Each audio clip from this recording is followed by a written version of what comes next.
अब आपको समझ आई? ये नहीं आई, अभी भी समझ नहीं आई। अब वहाब रियाज साहब पकड़े ना बाके अजहर महमूद साहब और गैरी क्रिश्चियन साहब, इन दोनों की रिपोर्ट्स थी कि शाहीन अफरीदी साहब एक तो टूर्स पे आप एक्स्ट्रा लड़कों की तरफदारियां कर रहे थे जो आप लोगों को पसंद थे। उसके बाद शाहीन अफरीदी साहब की मैनेजमेंट और प्लेयर्स के साथ एटीट्यूड ठीक नहीं था, जिसकी वजह से आप शाहीन के अगेंस्ट एक्शन लेते ही नहीं थे, आप खामोश रहे। ये मेरी रिपोर्ट नहीं है भाई, ये आपके गैरी क्रिश्चियन और आपके अजहर महमूद साहब की कोचिंग स्टाफ की रिपोर्ट है। कौन है क्रिकेट बोर्ड के अंदर जो ये बातें निकाल रहा है? ठीक है, अगर है कोई वजह तो भाई क्रिकेट बोर्ड ऑफिशियली अनाउंस करे, सोशल मीडिया और सारे उनके हैंडल्स हैं वहां पे बैठ के अनाउंस कर दे कि भाई ये लड़का ये कर रहा था या ये लड़का ये कर रहा था। ये जराए से क्यों पता चल रही है, अंदर से चीजें लीक क्यों हो रही है? ऑफिशियली अनाउंस करे ना। फिर आज चेयरमैन साहब बैठे और अनाउंस करे कि ये लड़का ये कर रहा था, इसकी रिपोर्ट ये मिली है, उसकी रिपोर्ट ये मिली है। आपने मैनेजर जो वहाब रियाज को सीनियर मैनेजर बन के गया था साथ में, उसकी रिपोर्ट किधर है?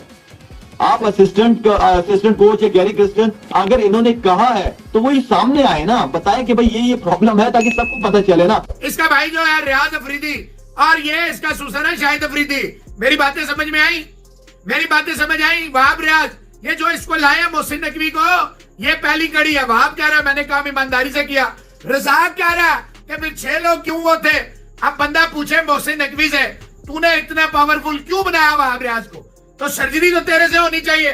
शाहीन शाह अफरीदी तो ऐसे ही था, तुमने इतना इंतजार क्यों किया? ना ये पाकिस्तान की क्रिकेट बोर्ड है, पाकिस्तान का क्रिकेट बोर्ड है, ये कुछ सर्कस है? आपने एक करके जो है वो खिलाड़ियों का इस तरह से उनका आपने नाम सामने लोगों के सामने लेकर आना है। वो थोड़ी लाए हैं यार, हम लोगों ने निकाली है, इस चीज की एफर्ट की है। ख्वाजा साहब छड़ जो मैंने निकल दिया, ठीक है ना, छोड़ो बात सुने मेरी बात, ठीक। पाकिस्तान क्रिकेट बोर्ड ने, पाकिस्तान क्रिकेट बोर्ड क्यों देगा ख्वाजा ना, तो मतलब है कि मैनी साहब तो मिल गई है फिर। कमाल गल कर रहे हो यार, पाकिस्तान क्रिकेट बोर्ड को ना तो मैनी साहब तो देखती है। वो प्लेयर्स जाकर वहां पर क्या क्या गुल खिलाते रहे, और T20 वर्ल्ड कप में पाकिस्तान की इज्जत का जिस तरह से कबाड़ा किया गया, जिस तरह से पाकिस्तान की इज्जत से खिलवाड़ किया गया इन खिलाड़ियों की जानिब से, और जो below the average poor pathetic performance दिखाई गई पाकिस्तान क्रिकेट टीम की तरफ से, अब उसके शाखसाने पाकिस्तान टीम में ग्रुप बंदी की शक्ल में सामने आ गए हैं। तो जब शाहीन का एटीट्यूड ठीक नहीं था तो वहाब साहब आप क्या डर रहे थे किसी से? क्या किसी ने आपको कुछ बोला हुआ था, या आप में हिम्मत नहीं थी कि मैं इसको कुछ बोलूं मुझे कोई पकड़ लेगा कि यार तुम शाहीन को क्यों कुछ कह रहे हो? क्या शाहीन का अगर ये एटीट्यूड था तो क्या शाहीन की वजह से टीम का माहौल खराब नहीं हो रहा था, जिसका हम सुनते भी आ रहे थे और कुछ प्लेयर शायद छुपा रहे थे कि नहीं यार माहौल कोई खराब नहीं है। लेकिन ये तो चलो अच्छा हो गया कि गैरी क्रिश्चियन जो फॉरनर है वो टीम का कोच था, वो कहां सुनते हैं, वो तो सीधा सीधा कहते हैं भाई ये प्लेयर टीम का माहौल खराब कर रहा था, ये टीम ऐसी है, ये टीम ऐसी है, फिटनेस नहीं है, ये प्लेयर क्यों टीम में, वो तो सीधी सीधी बात करते हैं। और ग्रुप बंदी की भी बात हुई कि ग्रुप्स लगता है टीम में बने हुए, तो भाई ये ग्रुप्स बने क्यों? क्या रिजवान और बाबर की कभी लड़ाई सुनी आपने? क्या रिजवान और शाहीन की कभी लड़ाई सुनी आपने? हमने शाहीन और बाबर की लड़ाई क्यों सुनी आपस में? हमने ये क्यों सुना कि शाहीन का ग्रुप बना हुआ है जी, बाबर का ग्रुप बना हुआ है, हम ये क्यों सुनते हैं?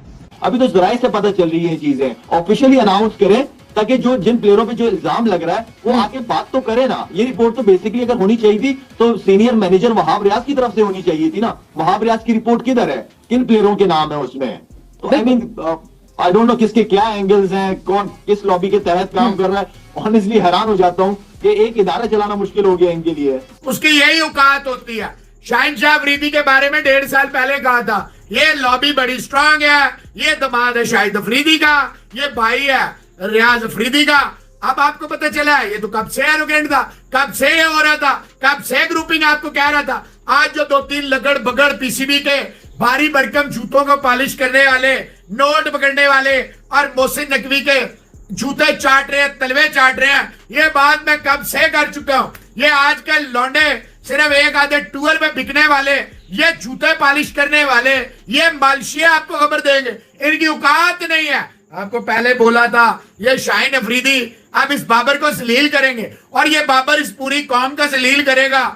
कि ये रह गया तो, और ये रहेगा। दफन करके ऐसी आप सब सुबह से इस चीज के पीछे लगे हुए थे, सारी चीजें यार ना करें आप साहब, मैंने भी पता है रिपोर्टां किंज निकल दी, ठीक है, और पता है किस तरह देती हैं। मेरा मसला ये नहीं, आप वैसे कह रहे हैं हम जो है वो करते ही नहीं है कोई चीज, आप मेरा हमारी नौकरी के पीछे मेरा ये मसला है भाईजान, मैं किसी की नौकरी के पीछे, आपने ये कहा है कि जी आप जो है वो खबर ये क्यों देते हैं, ये देनी नहीं चाहिए। सारे पाकिस्तान मीडिया रिपोर्ट नहीं कर रहा है, लेकिन आप साहब जो जिस चीज देखिए मेरा मसला नहीं है शेयर करते हैं, मैंने आपका नाम लिया हो, नाम लेने की बात नहीं है, ब्रेक हमने किया तो फिर उसके बाद नाम का लेने का क्या? अच्छा ब्रेक आपने की, मैंने आपको ये तो नहीं कहा कि आपने क्यों किया, खबर रिपोर्ट कर दी, खबर दी किसने? कोचेज ने सिर्फ शाहीन का नाम क्यों लिया?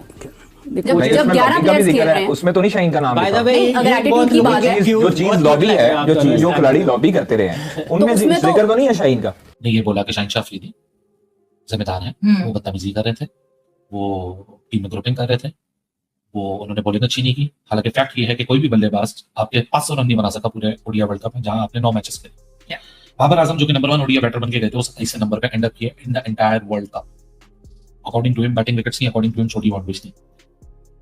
उसके बाद बाबर आजम कप्तानी से जाते हैं, शाहीन शाह अफरीदी आते हैं, बैकडोर डायलॉग के थ्रू बाबर आजम कप्तान बनते हैं। और उनको अगर ये बात पता थी कि शाहीन शाह अफरीदी इतने बदतमीज हैं कि आपके 2 इंपॉर्टेंट टूर्नामेंट्स को उन्होंने तेल करवाया और आपने कप्तानी छोड़ी, उन्होंने कप्तानी ली, तो फिर जब आप वापस आए थे तो जहां बैकडोर डायलॉग के थ्रू आप बहुत कुछ मनवा सकते थे, तो आपने शाहीन शाह अफरीदी की लिमिटेशंस पे बात क्यों नहीं की? हर किसी से सुनते हैं, सोशल मीडिया में सुनते हैं, कोई बाहर मिलता है, कोई दोस्त यार मिलता है, कोई क्रिकेटर मिलता है, हर कोई सवाल यही करता है।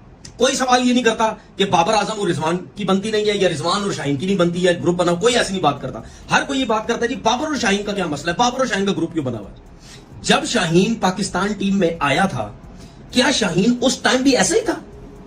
मुझे तो नहीं लगता, क्योंकि मैं तो हमेशा देखता था, उसकी ट्वीट देखता था, बड़ी सपोर्ट करता था बाबर को, ठीक है, उसकी हमेशा वो साइड लेता था। जब भी कोई उसके अगेंस्ट जाता था तो वो कहता था नहीं जी हमारा कप्तान है, सब कुछ है। लेकिन ये जब शाहीन की कप्तान बनने की एक प्लान बनना शुरू हुआ कि शाहीन को अब कप्तान होना चाहिए जी, लाहौर कलंदर जितवा दिया, फलाना कर दिया, उसके बाद जब शाहीन बना, फिर उसके बाद शाहीन हटा और बाबर कप्तानी की, तो जब ये शाहीन को कप्तान बनाने की लॉबी पूरी बन रही थी, तो क्या उस टाइम ये चीजें शुरू हुई है ना भाई। मुझे एक चीज समझ आती है, देखिए जिस तरह पुराने दौर में सारे कप्तान बनने की कोशिश करते थे, ये सिलसिला कोई अभी का नहीं है, ये बाबर और शाहीन का नहीं है, ये पहले से था। लेकिन देखिए पहले इस वजह से था क्योंकि पहले स्टार बहुत थे, वो सारे ये समझते थे कि जी हम कप्तान बन सकते हैं, हमारी परफॉर्मेंस इतनी है, हम क्यों नहीं कप्तान बन सकते। अब नहीं है। अब प्रॉब्लम ये हुई कि बाबर आजम की परफॉर्मेंसेस इतनी ज्यादा थी, बाबर आजम कमर्शियल, बाबर आजम मीडिया, बाबर आजम पैसे, बाबर आजम गाड़ियां, बाबर आजम सब कुछ। जब ये सब कुछ होना शुरू हुआ तो हो सकता है शायद शाहीन को या किसी ने बोला हो कि भाई आप भी तो सुपरस्टार हैं, या किसी ने एक प्लान बनाया, चल भाई इसको भी आप कप्तान बनाते हैं, इसके पीछे लगते हैं कप्तान, भाई तू कप्तान मटेरियल है, तूने लाहौर कलंदर को जितवा दिया, ठीक है, उस चक्कर में लगा दिया। उसके बाद से मुझे ऐसा लगता है ये सारी बर्बादी होना शुरू हुई है, उससे पहले बिल्कुल भी नहीं थी। अच्छा उसके बाद